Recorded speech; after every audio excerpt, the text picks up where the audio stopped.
하나님 아버지, 오늘도 이 아침 우리가 하나님의 은혜와 하나님께서 우리에게 내려주실 복을 기대하며 주님의 존전에 나왔습니다.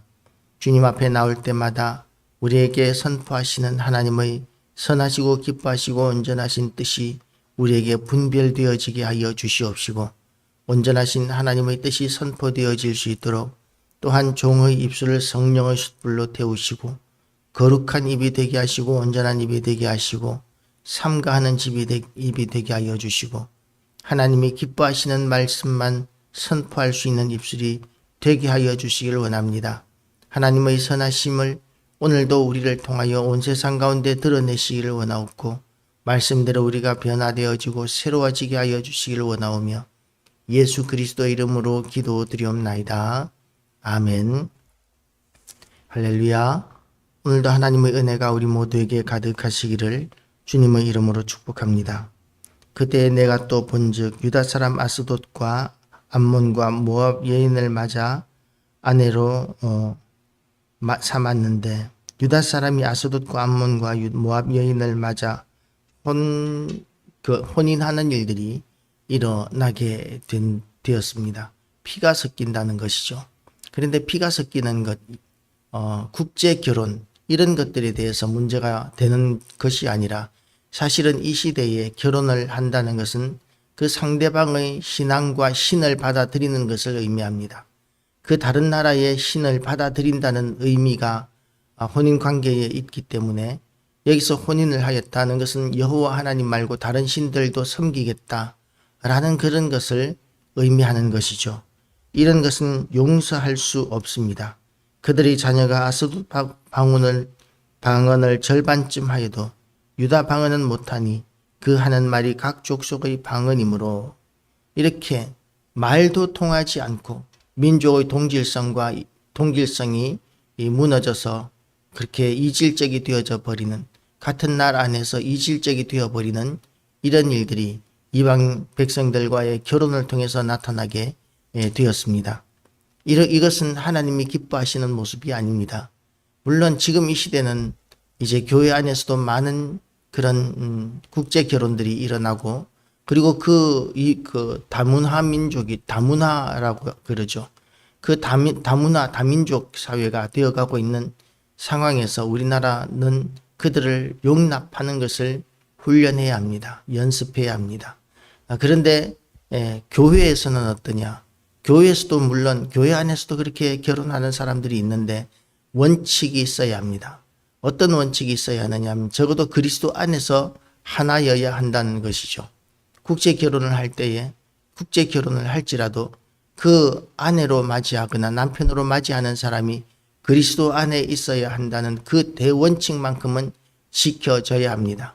그게 원칙이 지켜지지 않으면서 그 시댁의 또는 친정의 그런 신들까지 다 용납하는 결혼, 그것은 예나 지금이나 하나님께서 절대로 용납하지 않는 결혼의 모습이라는 것을 우리는 명심해야 할 것입니다. 어떤 사람은 이렇게 이야기합니다. 내가 결혼을 해서 내 처가 식구들과 내 배우자와 그리고 그 집안을 다 복음화하는 선교사가 되리라, 그렇게 작정하고 결혼을 하는 사람들도 있습니다. 그런데 그런 작정을 하는 이유가 무엇입니까? 내가 원하는 결혼하겠다는 하나의 명분일 뿐인 것이죠. 명분, 물론 그렇게 결연한 각오를 하고 그렇게 선교사의 마음으로 결혼을 하는 이들도 있겠지만, 성공하는 사람은 거의 없이 대체로 자기의 신앙조차도 지키지 못하는 그런 형편에 빠지게 되는 것이 이렇게 믿지 않는 자들과의 결혼입니다. 지금 이 시대에 아스돗과 암몬과 모압 여인을 맞아 아내로 맞이하였다는 이 말은 아스돗과 암몬과 모압의 신들을 받아들였다라는 의미까지 되는 것이기 때문에, 지금 하나님께서 그 이방 신들을 섬기는 것으로 말미암아 유다와 이스라엘에게 진노하시고 그들을 징벌하시고, 그래서 나라가 망해버리고 흩어지게 되었던 이 역사적인 사실을 생각하면 절대로 용납할 수 없는 일입니다. 그리고 온 백성들이 하나가 되기 위해서 성전을 건축하고, 그렇게 어려운 형편 가운데서도 성전을 건축하고 또한 성벽을 건축하는 그야말로 형편을 보면은 절대로 불가능한 그런 일들을 감격적으로 해놓은 지 얼마 되지도 않은 때입니다. 그런데 다른 신들까지 받아들이는 이런 이방 결혼을 하고 있는 것이죠. 그러니까 느헤미야는 믿음의 사람으로서 믿음의 지도자로서 그들을 책망하고 저주하며 그들 중 몇 사람을 때리고 그들의 머리털을 뽑고 우리가 법이 이렇게 엄정하게 집행되는 것을 우리가 보게 됩니다. 우리나라 법은 어떻습니까? 우리나라는 법의 신뢰도가 사법부의 신뢰도가 전 세계에서 최하위를 그렇게 기록하고 있습니다. 최하위를 기록한다는 것은 우리나라 사람들은 법정을 믿지 않는다라는 것이죠. 가장 법정을 믿지 않는 나라가 바로 우리나라입니다. 법정이 공정하지 않다라고 그렇게 생각합니다. 왜 그렇게 생각하느냐 하면 가난한 사람이나 어려운 사람들의 재판은 대충 설렁설렁 하는 것 같습니다. 그런데 부유한 사람, 권력 있는 사람들의 재판을 보면 한없이 재판을 끌면서 판결을 쉽게 내리지 않고 판결을 내리더라도 우리가 생각하기에는 국민들이 생각하기에는 너무나 가벼운 형벌을 내리는 것을 많이 보아왔기 때문에 그렇습니다. 그리고 또한 그렇게 형벌을 내리더라도 그렇게 힘 있는 사람들의 경우에는 대체로 빠른 시간 내에 사면을 받는 그런 경우들도 우리는 많이 보아왔기 때문에 사법부의 권위를 우리는 인정하지 않습니다.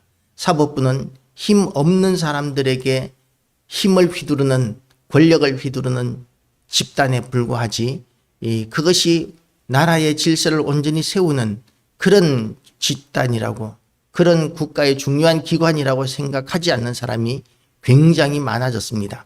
사법부 자체가 그야말로 사법부의 권위를 무너뜨려 버렸기 때문에 그래서 국민들이 사법부를 신뢰하지 않는 나라가 되어 버렸습니다.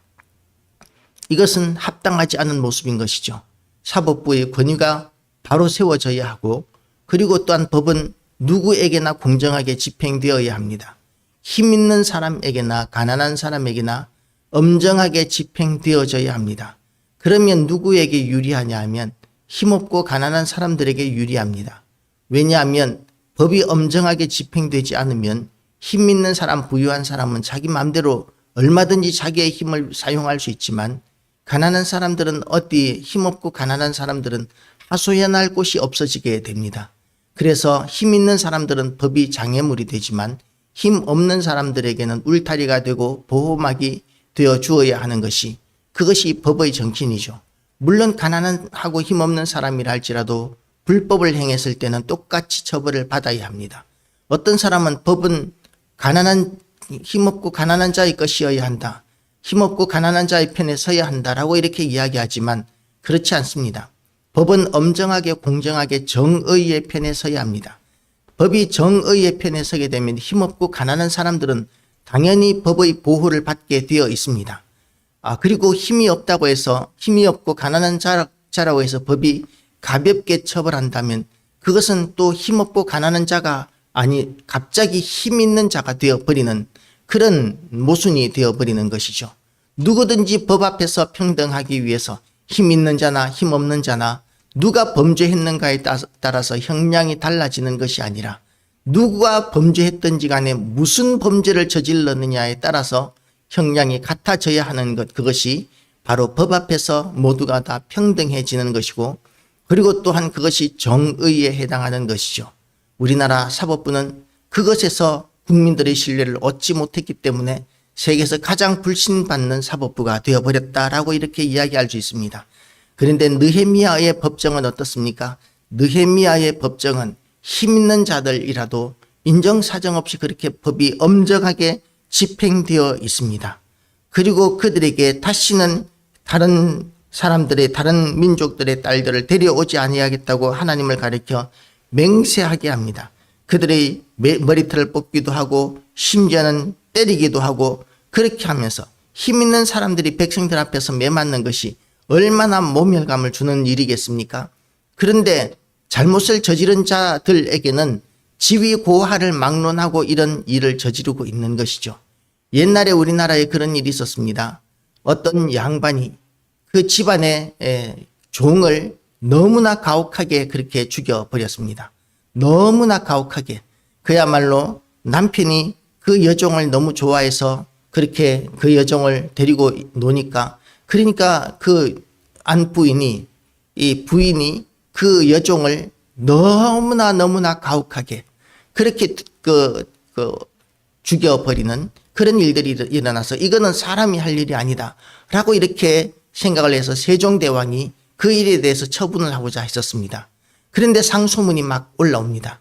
양반이 자기 종을 하나 죽였다고 해서 그렇게 문제로 삼는다면 국가의 나라의 질서가 어떻게 되겠느냐 라고 이렇게 상소문이 막 올라오니까 그렇게 참혹하게 인간으로 할 수 없는 그런 참혹한 짓을 했던 양반들에게 아무런 처벌이 내려지지 않은 역사적인 기록이 있습니다.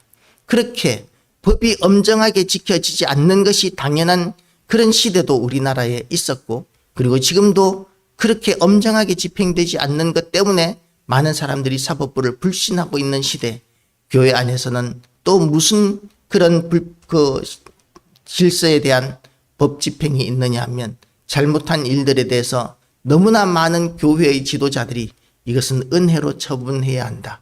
이것은 은혜로 해결해야 한다. 라고 이렇게 이야기하고 있는 것이죠.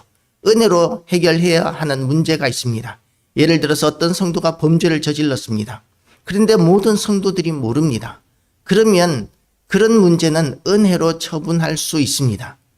아무도 모르게 모르고 있고 또한 아무도 모르고 있다면 그러면 교회의 어떤 파장을 그렇게 진정시키기 위해서 아무도 모르게 은혜로 그렇게 내가 묵고할 수 있습니다. 그건 내 개인적인 차원의 문제라고 이야기할 수 있는 것이죠.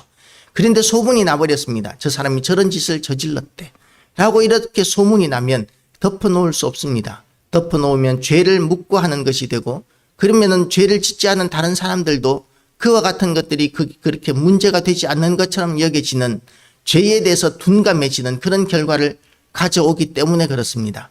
그래서 문제가 모든 성도들에게 공론화되었을 때는 덮어놓으면 안 됩니다. 교회의 법을 따라서 엄정하게 그렇게 처분을 해야 교회가 거룩성을 유지할 수 있게 되는 것이죠. 그렇게 우리가 은혜로 해결해야 될 부분이 있는 반면에 또한 엄정하게 법이 공정하게 집행되어야 하는 부분이 있는데도 불구하고 모든 이들에게 이렇게 다 드러난 죄악에 대해서조차도 이건 은혜로 해결해야 한다라고 하면서 죄를 용납하고 묵고하는 그런 일들 때문에 교회는 교회의 영광을 잃어버리고, 그리고 또한 이렇게 복음을 전하는 데에도 힘을 잃어버리게 되었습니다.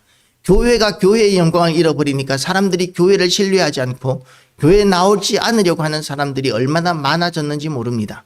교회가 교회의 거룩성을 다시 회복하기 위해서 교회 안에서도 법이 엄정하게 집행되어야 하고, 또한 가장 엄정하게 법이 집행되어야 하는 곳이 바로 우리입니다. 나에게 법이 엄정하게 집행되도록 내가 나에게 엄정하게 대해야 하는 것이죠. 그래서 하나님 앞에 철저하게 죄에 대해서 회개하고 하나님 앞에 온전한 삶을 살게 될 때에 우리는 하나님 앞에서 기뻐하심을 받게 되는 것입니다. 날마다 성장해 나가는, 날마다 거룩해지는 성화의 삶을 살았다고 이야기할 수 있게 되는 것이죠. 그런 거룩한 삶을 날마다 살아가는 우리 교회와 성도들 되시기를 축복합니다. 누구든지 실족할 수 있습니다. 그 실족하는 것에 대해서는 그야말로 엄정한 원칙이 지켜져야 합니다. 대제사장 28절입니다.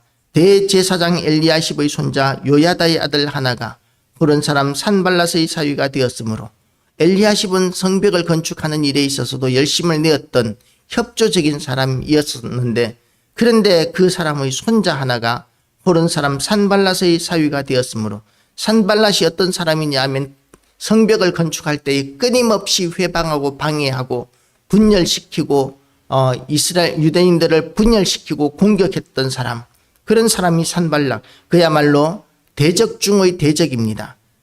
하나님을 믿는 신앙을 끊임없이 그렇게 열심히 회방했던 사람입니다.